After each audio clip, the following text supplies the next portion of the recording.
sejadah, Al-Quran, telekung, kain pelekat, kemah serta makanan, semuanya musnah selepas kampung Dusun Bunut di Kuala Krai dilanda banjir akhir Disember lalu. Dalam catatan sejarah, kampung ini tidak pernah dinaiki air melepasi paras 1 meter. Namun, semuanya berlaku kali ini. 10 keluarga di kampung itu mengalami kemusnahan rumah secara total. Surau, tempat beribadah dan kanak-kanak mengaji turut dihanyutkan arus deras sungai dan yang tinggal kini hanya kolah dan tiang. Saya semenjak daripada masuk dalam estate Kuala Pertang, saya duduk mengajar di Kuala Pertang, saya membuat madrasah ramai-ramai. Kemudian saya minus pergi ke Pasir Jering. Saya buat madrasah di Pasir Jering itu pula. Dengan gotong ramai-ramai, mengajar pula situ. Kemudian saya pindah mari sini, saya mengajar sini pula. Tadi tak silap lah. Mana data pihak saya, mana saya boleh bagi Quran tu, saya ajar budak-budak. Mula-mula anyuk tu macam kedek rumah dia tu lah. Dia dekat rumah tu. Oh, tak tahu pula masa pukul 2.30 air naik tu kak. Pukul 4.30 rumah gidoh tu tak tahu.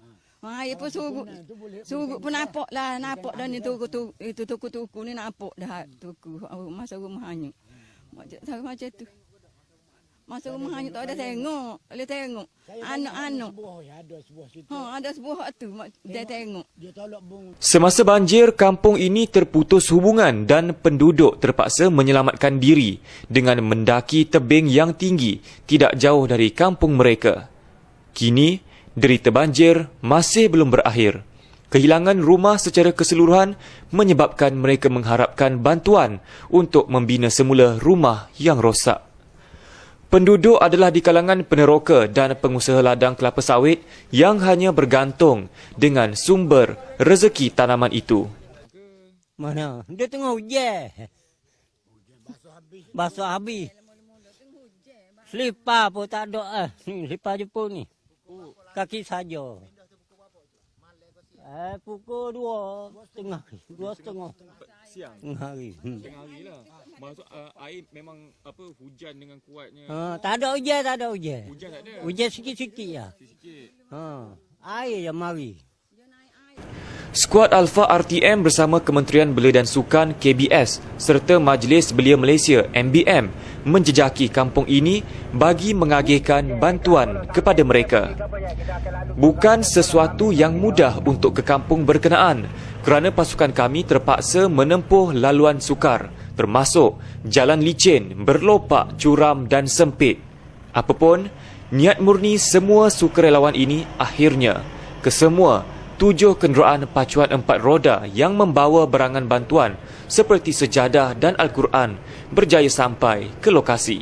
KBS bersama dengan MBM untuk melaksanakan misi ini, kita membantulah setakat mana yang boleh untuk menurunkan beban ataupun tanggungan masa-masa banjir yang ada lah. Dan kita pergi ke banyak tempat, terutama tempat yang terasakan memerlukan ataupun yang jauh daripada yang boleh dihubungi.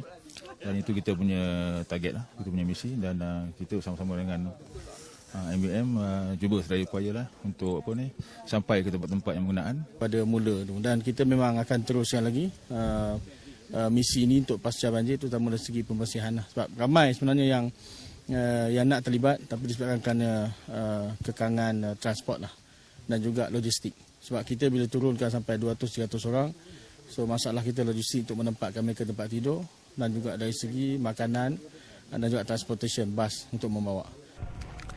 Selepas derita ketika banjir, kini penduduk kampung Dusun Bunut terus berdepan cabaran mengharungi kehidupan sukar.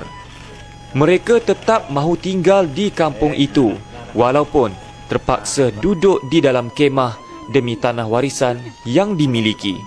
Muhammad Faris Izzat Syaharuddin, Skuad Alpha RTM.